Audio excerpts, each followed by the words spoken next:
नमस्कार आपण मानक मो चैनल फूड विथ बबितारे बहुत बहुत स्वागत जनाऊँगी। जदि एपर्यंत मो चैनल को सब्सक्राइब करना ताहले सब्सक्राइब बटन टी को क्लिक कर दियंतु। दीपावली स्पेशल रे आनी मु आपण मानक मुड़की रेसिपी जहाँ कि आपण माने घरे तैयारी करके दीपावली रो एंजॉय करि परिबे। जदि मो चैनल रे आपण माने नुआ तो प्लीज चैनल को सब्सक्राइब करदेवे, वीडियो को लाइक करदेवे, फैमिली कि फ्रेंड मान सहित मो चैनल को शेयर करने भूलिबेनी। प्रथम आम 3 कप चाउल चूना नहीं जिबा। चाउल को भल भाव चूना करदेबा। 3 कप नहीं गली से 1 कप बेसन नबा। 3 कप चाउल चूना रे 1 कप बेसन को ऐड करदेली। से स्वाद अनुसार लुण को ऐड करदबा। तापर आम 2 चम्मच रेड चिली पाउडर को पकईदबा। आपण मैंने जदि अधिक राग खाऊे ताहले अधिक दे पारे। 1 चम्मच हलदी गुंड, 1 चम्मच राशि, 1-2 चम्मच राशि को ऐड करबा। 1 चम्मच जुआणी ऐड करबा। हिंगु हाफ चम्मच आउ अधा गिना रिफाइंड ऑयल को ऐड करबा। यह को हमें भल भाव मिक्स करदेबा पकईकी।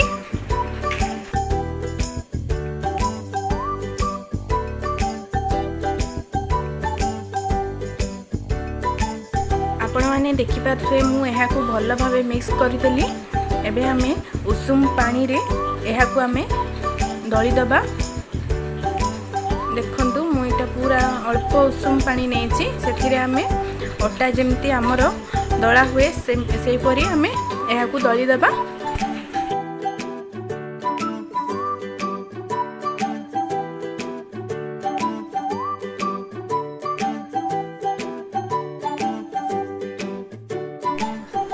आमर अटा बहुत पानिया भी हबा हेले हब नहीं। देखंतु एई टाइप रो ही हब।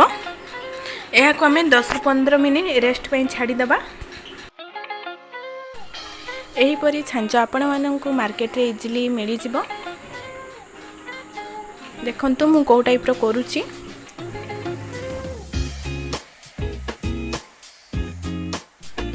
यार भितरे स्टार रो छांच को ऐड कर दबा। देखंतु एहा भितरे हमें भल भाबे ऑयल को लगे देबा।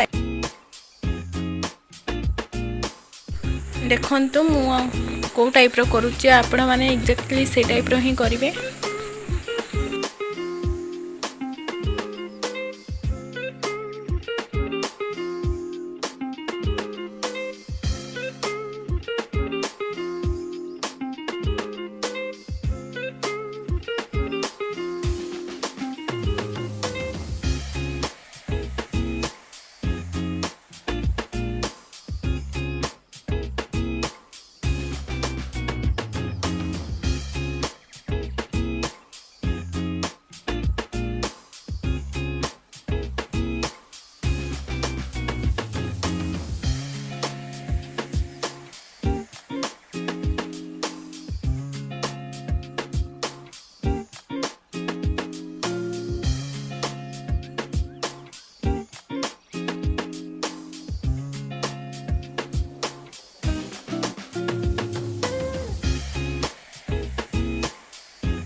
एहीपरी सेप रे करि सारिया परे गरम तेल रे यह को हमें ब्राउन कलर हैला पर्यंत छाणी देबा। हमर तेल मीडियम रहबा दरकार। हाई रे भी करिवेनी आपण माने। हाई रे कले भितरे कंचा रहि जिवो से मीडियम रे ही आपण माने छाणीबे। जदि मो रेसिपी आपण माने भल लागले ताहले प्लीज वीडियो को लाइक कर देबे, कमेंट द्वारा जणेबे और शेयर भी करिवे। रहिली नमस्कार।